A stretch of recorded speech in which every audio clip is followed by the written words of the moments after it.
Il est 11 h ce mercredi matin. À 5 h du grand départ, les marcheurs passent tour à tour leur visite médicale obligatoire. Aspirer. 66. Passage sur la balance, prise de la tension et vérification d'un podologue. Rien n'est laissé au hasard. Un rituel que Daniel Van Den Doel connaît bien. À 65 ans, il participe à cette épreuve pour la 14e fois. Oui, ce sera ma 14e participation. J'ai fait 11 fois Paris-Colmar qui était à ce moment-là de 533 km. Et maintenant 2 Paris-Ribeauvillé, mon 3e Paris-Ribeauvillé. Donc le total fait 14 fois l'épreuve. 2019, il y aura bien sûr la mythique avec en 3 étapes qui reliera Neuilly-sur-Marne à Ribeauvillé. Paris-Alsace, une véritable institution créée en 1926. Il s'agit de la plus longue marche athlétique au monde. 24 marcheurs se sont qualifiés et seront au départ sur 3 distances, 426 km, 303 km et la Nocéenne sur 227,2 km. C'est sur cette distance, plus courte, que Daniel Van Den Doel a décidé de s'aligner cette année. Il est d'ailleurs le plus ancien marcheur de l'épreuve. Merci Daniel d'être là pour ce 20e anniversaire. Daniel, moi j'ai marché avec lui dans les années 90. Il était là il y a 20 ans quand la ville de Neuilly-sur-Marne a donné le premier départ à l'époque Paris-Colmar.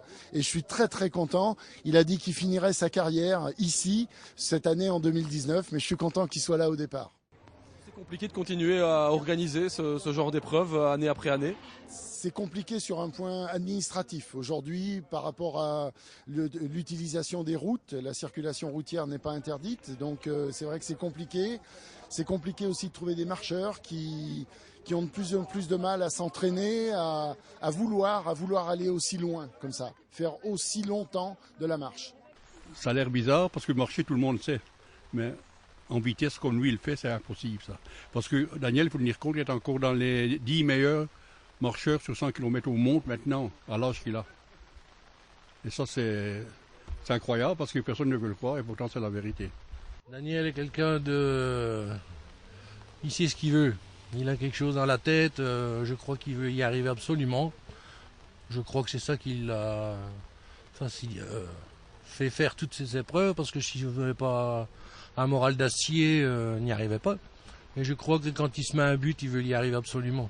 Maintenant, son but, c'était de revenir.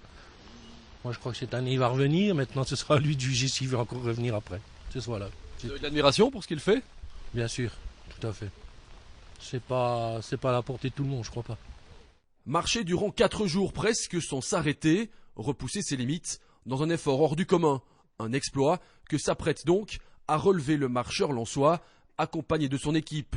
6 personnes, un mobil-home et un minibus sont présents pour l'accompagner dans cette aventure. Des cyclistes qui vont se relayer, sa femme derrière les fourneaux. Chacun connaît parfaitement son rôle.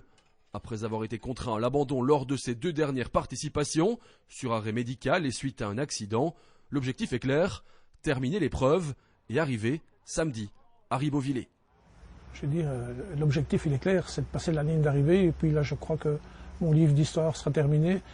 Et on prendra d'autres défis. 16 h, l'heure du grand départ. Au programme, un prologue de 9 km dans les rues de Neuilly-sur-Marne. Sous une pluie battante, Daniel Van Den Doel s'élance plein de détermination. 1 heure de marche avant de prendre la direction de Château-Thierry, où débutera 3 heures plus tard la 2e étape.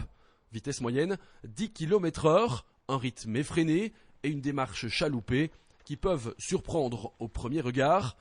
Le public n'est pas nombreux et les médias aux abonnés absents, mais la marche de grand fond continue d'exister et de faire vibrer tous ces passionnés de la première heure. Pour Daniel Van Den Doel, l'objectif est clair, arriver samedi à Ribeauvillé au terme de 31 heures de marche. Qu'est-ce que vous allez ressentir en arrivant à Ribeauvillé? Quel que soit le résultat de Daniel, je vais pleurer. Ça, je ne serais pas m'empêcher. Rien qu'à y penser maintenant, j'ai déjà l'émotion parce que c'est incroyable d'avoir cette sensation-là.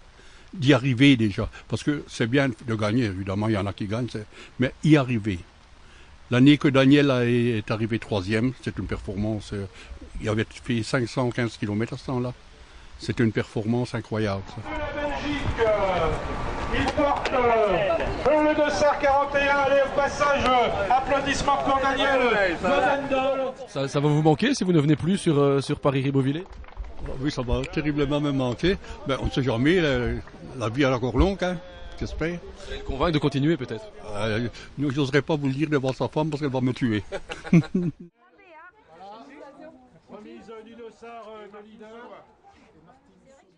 À 65 ans et pour sa 14e et dernière participation, Daniel Van-den-Dole prenait lui le départ de la Nocéenne, la plus petite des 3 distances, mais de 227 km tout de même. 3, 2, 1, top. Le Lessinois remporte lui aussi le prologue, mais recule ensuite à la 3e place à l'issue de la première étape menant à Vitry-le-François. Mais les écarts sont infimes et tous les espoirs sont permis avant la dernière étape entre Plainfin dans les Vosges et l'arrivée à Ribeauvillé. Après les 170 bornes qui ont été faites, c'est que l'état est impeccable, je n'ai même pas une ampoule, donc je suis vraiment super bien. Bien récupéré, donc les 19 minutes qui entre le premier mois et 7 minutes avec le second, je crois que tout est jouable. En fait, il faut voir comment les gars ont récupéré, quoi. Ce qui est très positif chez moi, c'est que c'est comme si j'avais rien fait. Donc je suis vraiment super bien. Donc voilà, on verra en fonction de la différence des autres, mais l'écart permet d'envisager le meilleur, quoi. Plainfin, Ribeauvillé, une dernière étape courte de 56 km mais nerveuse, marquée par les ascensions du col du Bonhomme et du col du Calvaire. Daniel Van-den-Dole est déterminé à marquer le coup et démarre en trombe en reprenant la 2e place de la Nocéenne. Mais arrivé à Kaysersberg, il comprend que le premier est trop loin et que la victoire n'est plus possible. Qu'à cela ne tienne, le Lessinois améliore sa meilleure performance sur l'épreuve, lui qui avait terminé 3e en 1988 du temps de Paris-Colmar. Il boucle ses 227 km de course en 31 h 50 minutes et 54 secondes. Jeudi soir, si on m'avait dit que j'étais 2e, j'aurais été content parce que en fait, je termine 3e la longue épreuve. Donc voilà, le bilan des choses, je crois que pour moi le contrat est rempli. Tout ce que je voulais, c'est passer cette ligne d'arrivée. Et puis... voilà, sentiment de bonheur. Qu'est-ce qu'elle vaut cette 2e place par rapport à votre podium de 88? Je sais pas si on peut comparer, mais celle-ci, elle a une saveur particulière parce que bon, j'ai quand même 65 ans. Donc à 65 ans, je vais la retenir. Le marcheur du CABW tient donc sa revanche par rapport à une course qui ne lui avait pas souri ces derniers temps. Il restait sur 2 abandons douloureux mais voulait absolument franchir une ultime fois la ligne d'arrivée. Avec cette 2e place, Van-den-Dole quitte la marche de Grand Fond par la grande porte et va pouvoir se consacrer à de nouveaux projets, lui qui est avant tout un homme de défi. Continuer à marcher certainement parce que c'est une drogue et par contre, je vais me consacrer à des distances plus courtes, des 20 et des 50 km. Parce qu'au fait, comme vous savez, maintenant il y a les masters chez les plus vieux. Donc on va essayer de se faire plaisir avec les vieux. Je serai dans la catégorie 65-70 et sur des 20 km et des 50 km, je crois que bon, je pourrais continuer à m'amuser, quoi.